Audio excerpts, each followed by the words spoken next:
This year's Tour Down Undercourse doesn't suit reigning champion Darrell Impey particularly well, so the Mitchelton Scott rider was out getting 3 bonus seconds just 15 kilometres into stage 1. Joey Roscoff of CCC left his 3 breakaway companions for KOM points at 55k to go, but 20k later he and everyone else were back in the bunch.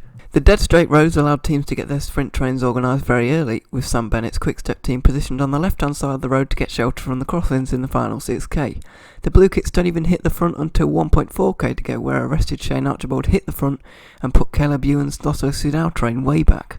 Michael Morkov took over about a k later and put Bennett into perfect position to launch with 200 metres to go.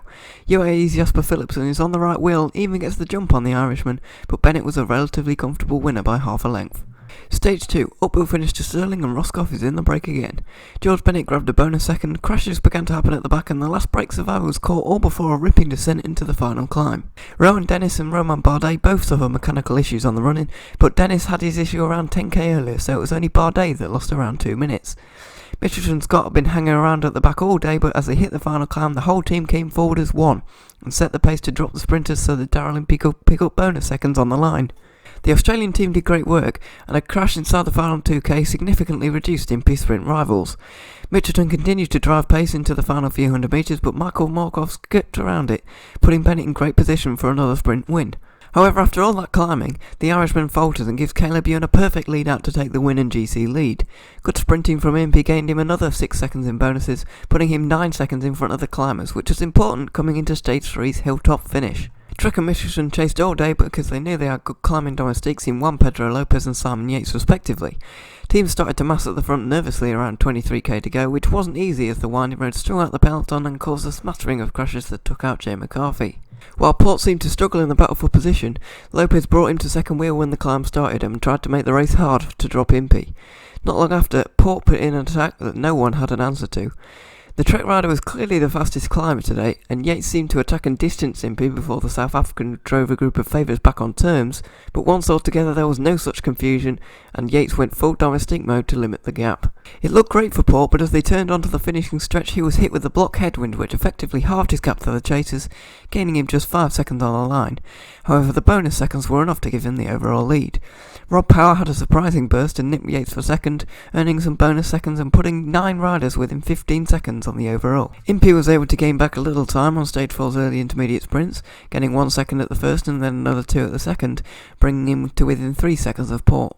Crosswind threatened from 60k to go, but the wind wasn't quite strong enough, as GC teams Jumbo-Visma and Mitchelton Scott burned matches to put Port under pressure, but world champion Mads Pedersen did great work to get him back in the mix. Quickstep held back and effectively led out from 5k to go with a little help from FDJ, but Morkov was first around the final bend, putting Bennett in prime position for the sprint.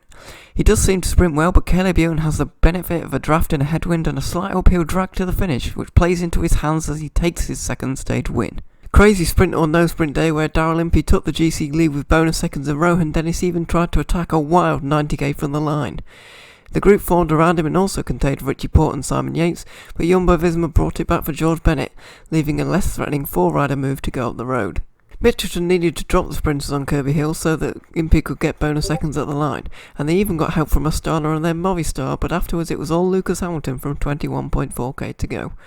There was a lot of damage at the back as the sprinters were dropped or maybe just paced themselves when Hamilton applied the hurt. The field was reduced to the heads of state by 20k to go, but let's be sure to note Giacomo Nizzolo here, coming across the top 45 seconds down but looking comfortable and with 5 teammates to pace the descent. The front group was initially hesitant, but it may not have mattered as an NTT chase went tearing through the chase groups and eventually made contact with 6k to go.